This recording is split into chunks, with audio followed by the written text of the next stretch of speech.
আজকে আমুলিয়া অঞ্চলের প্রধান নির্বাচনী কার্যালয় বামফ্রন্ট এবং আইএসএফ প্রার্থী সমর্থনের নির্বাচনী যে কার্যালয় তার শুভ সূচনা হবে, তাই তো? সেই শুভ সূচনায় একেবারে উপচে পড়া ভিড় এবং ছাদের মাথার উপরে অসংখ্য আমাদের বাম এবং আইএসএফ সমর্থক। আমি সবাইকে ধন্যবাদ জানাচ্ছি, শুভেচ্ছা জানাচ্ছি, অভিনন্দন জানাচ্ছি। এরকম উৎসাহ উদ্দীপনা আমার দীর্ঘদিন রাজনীতি জীবনে আমি দেখিনি। যেভাবে ছাদের উপরে রাস্তাঘাটে উপচে পড়া ভিড়, এটা আমি রাজনীতি জীবনে দেখিনি। সেজন্য আপনাদেরকে আমি নত মস্তিষ্কে আপনাদেরকে ধন্যবাদ জানাচ্ছি, শুভেচ্ছা জানাচ্ছি। আমাদের মথিলবাবু দীর্ঘদিন বামপন্থী দল করেন, উনি সভা পরিচালনা করছেন। আমাদের মধ্যে উপস্থিত রয়েছেন আমাদের রবিউল বিশ্বাস, দেগঙ্গা বিধানসভার আইএসএফ এর কনভেনার এবং নির্বাচন কমিটির যুগ্ম কনভেনার আমাদের রবিউল বিশ্বাস।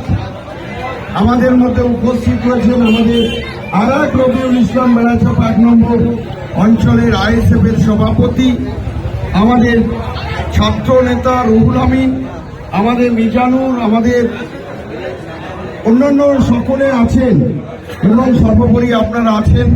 সকলকে আমি শুভেচ্ছা জানাচ্ছি, অভিনন্দন জানাচ্ছি। আজকে এই সন্ধিক্ষণে দাঁড়িয়ে 29 তারিখ সকাল সকাল ভোট গ্রহণ কেন্দ্রে গিয়ে বাম সমর্থিত আইএসএফ প্রার্থী মফিদুল হক শাহজি খামচিহ্ন ভোট দিয়ে বিপুল ভোটে জয়যুক্ত করবেন, এই আবেদন, এই নিবেদন, এই অনুরোধ আপনাদের কাছে রাখছি। সকাল থেকেই সেই সকাল 7:30 থেকে নিজের এলাকা করে 10টা থেকে রবিউল সাহেবরা যে আমার কর্মসূচি দিয়েছিল, মোজাফফররা ছিল, রবিউল ভাইও ছিল, আমরা সারা দিন আদিপুর ঝিকরা 1 নম্বর অঞ্চলে প্রত্যেকটা গ্রামে মানুষের কাছে পৌঁছে দেওয়ার ব্যবস্থা করেছে এবং মানুষের কাছে আমরা ভোট ভিক্ষা করেছি। মানুষের সারা একেবারে শুধু সময়ের অপেক্ষা। আদিপুর ঝিকরা 1 নম্বর অঞ্চলে যে মানুষের সারা শুধু সময়ের অপেক্ষা।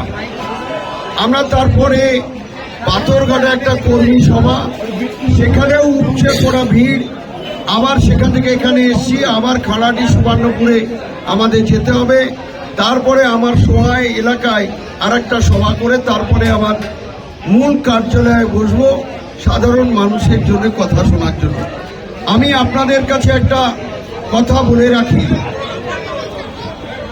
আমাদের বিরুদ্ধে যে প্রার্থী তৃণমূল কংগ্রেসের, সে কিন্তু অনেক ষড়যন্ত্র করছে। একদিকে অর্থ, একদিকে মিথ্যা পুলিশকে বলে আমাদের কর্মীদেরকে হ্যারাসমেন্ট এবং বিভিন্ন জায়গায় যারা ফ্ল্যাগ টাঙাচ্ছে বা ফেস্টুন বাঁধছে তাদেরকে বিভিন্নভাবে থ্রেট, বাড়িতে গিয়ে হুমকি, নানান সতর্ক করছে। এর কারণটা আমি দীর্ঘদিন রাজনীতি করার থেকে আমি বুঝেছি, সে অলরেডি বুঝে গেছে দেগঙ্গার মানুষ তার বিরুদ্ধে চলে গেছে। মানুষ বুঝে গেছে টাকা দিয়ে কেনা যাবে না, আরো অন্যায় কাজের সঙ্গে লিপ্ত হবে। কিন্তু যে অন্যায় কাজ মিন্টু শাহজির বিরুদ্ধে করুক না কেন, 1 ইঞ্চি জায়গা মিন্টু শাহজি আপনাদের উপরে ভরসা করি, আপনাদের উপরে আমি আশা রাখি, আপনাদেরকে আমি বিশ্বাস করি। দীর্ঘদিন বিভিন্ন পথ আমি অবলম্বন করেছি, কিন্তু কখনো কোনো মানুষকে আমি অপমান অপদস্থ করিনি। আমি প্রধান ছিলাম, মানুষ এসেছে, দল দেখেনি, চেষ্টা করেছি। আমি পঞ্চায়েত সমিতির সভাপতি ছিলাম, আমি দল দেখেনি, দেখেছি দেগঙ্গার মানুষ হিসাবে আমি দেখেছি। আজকে অনেকে বলছে আমার গাদ্দার, আমি তাদের উদ্দেশ্য করে বলি, যখন যে গাদ্দার বলছে দেগঙ্গায় ছিলেন না, কোথায় ছিলেন আমি বলে তাকে ছোট করতে চাই না। বিডিও অফিসে বসে ছোট বড় ৭৩টা রাস্তা আজকে দেগঙ্গার মানুষের যাতায়াতের সুবিধার জন্য, দেগঙ্গা মানুষের জন্য স্যাংশন করাতে পেরেছিলাম সকলকে সঙ্গে নিয়ে। সেই রাস্তাগুলো টেন্ডার হলো, সেই রাস্তাগুলো উদ্বোধন হলো। আমি জেলা পরিষদের কর্মদক্ষ হিসাবে একটা দিনও কোনো মেসেজ বা আবেদন আসেনি যে এই রাস্তা উদ্বোধনে আমি ছিলাম না। আমি একটা দোষের কারণে কারাগারে ছিলাম, কিন্তু এই রাস্তাগুলো আপনাদেরই মধ্যে দিয়ে হয়েছে। আপনি এই রাস্তা উদ্বোধন করব, আপনি আসুন। একটা দিনের জন্যও আমাকে বলেনি। আমি তাকে প্রশ্ন করছি, মিন্টু শাহজি গদ্দার না তুমি গদ্দার, না তুমি হিটলার? দেগঙ্গার মানুষকে কি ভেবেছ?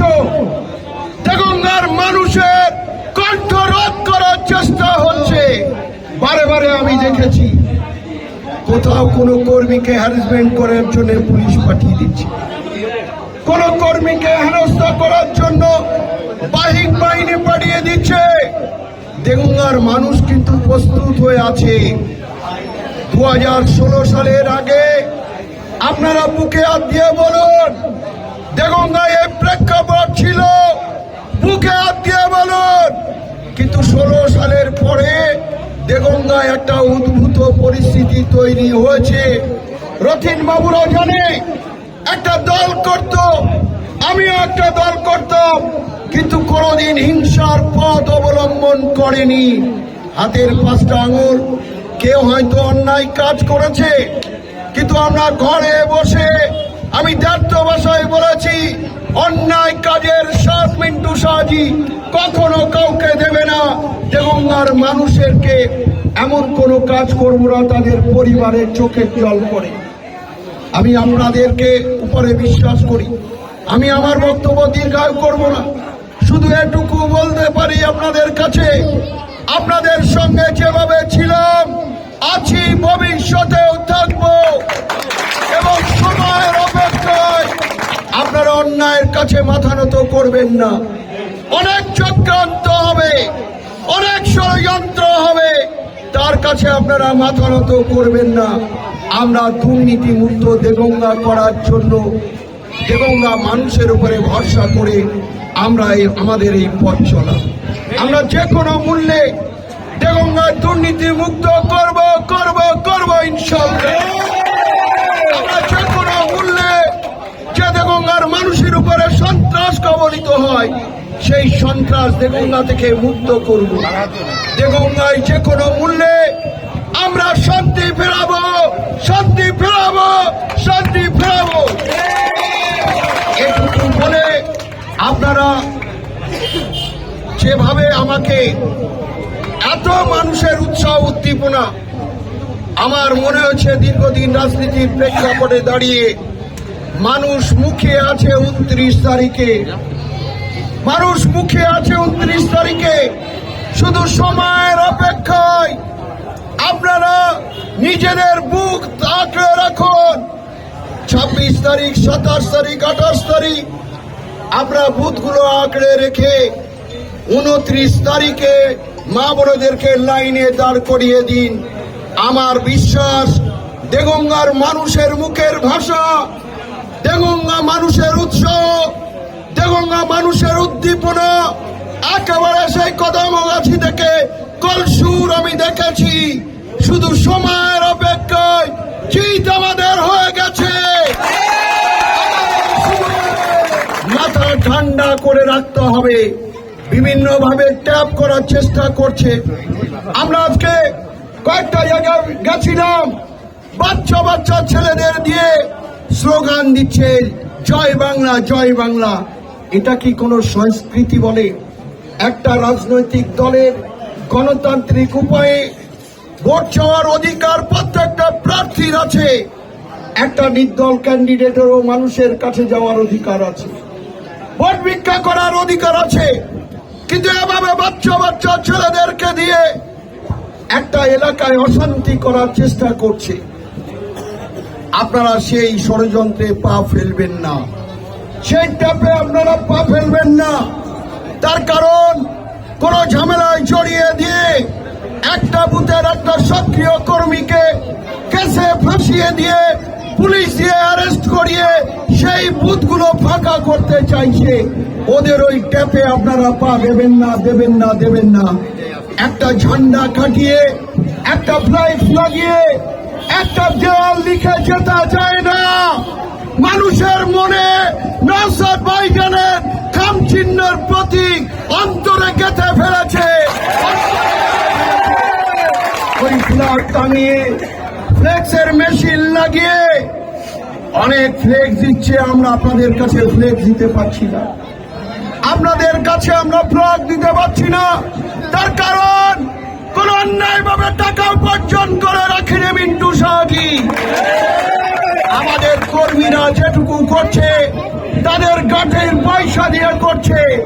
কোন মিটিং এ মানুষজন নিয়ে যেতে গেলে বিরিয়ানি খাওয়াতে হয় না, কলের জল খেয়ে নওশাদ ভাইজানের জন্য তারা যেভাবে পরিশ্রম করছে, আমি অভিভূত, আমি উৎসাহিত, আমি উদ্দীপ্ত, আমি তাদের কাছে ঋণী। আপনাদেরকে বলবো, আজকের যে জমায়েত হয়েছে, আপনারা বাড়ি ফিরে গিয়ে বুথগুলো আঁকড়ে পড়ে থাকুন, বাড়ি বাড়ি যান, যে আমরা দুর্নীতি মুক্ত দেগঙ্গা করতে চাই, যেখানে শান্তি থাকবে এলাকায়।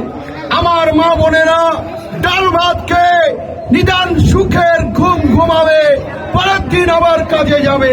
কোন বোমের আওয়াজে, কোন বন্দুকের আওয়াজে আমার দেগঙ্গার কোন ভাই বা বোনের যেন ঘুম ভেঙে না যায়, আমার দেগঙ্গার কোন মায়ের চোখের জল যেন না করে। এই যে গঙ্গা আমরা করতে চাইছি, তার জন্য আপনাদের মেহনত করতে হবে, তার জন্য আপনাদের একটু কসরত করতে হবে, তার জন্য আপনাদের বাড়ি বাড়ি যেতে হবে, তার জন্য আপনাদের বুথগুলো আঁকড়ে ধরে বসে থাকতে হবে, যতক্ষণ না 29 তারিখ ইভিএম মেশিন নির্দিষ্ট জায়গায় না যায়। আপনাদের দোয়া আশীর্বাদ চেয়ে আপনারা পথে পরীক্ষিত একটা সৈনিক, দীর্ঘদিন রাজনীতি করছেন, আপনাদের অভিজ্ঞতা অপরিসীম। সেই অভিজ্ঞতাকে কাজে লাগিয়ে আপনারা বুথগুলো জিতবেন এই আশা রেখে, সবার দোয়া চেয়ে, আশীর্বাদ চেয়ে, সবার সুকামনা করে, সুস্থতা কামনা করে আবারও খামচিনে ভোট দেওয়ার আবেদন নিবেদন রেখে আমার ছোট্ট কথা শেষ করছি। আইএসএফ জিন্দাবাদ, বামফ্রন্ট জিন্দাবাদ, নওশাদ সিদ্দিকী ভাইজান জিন্দাবাদ।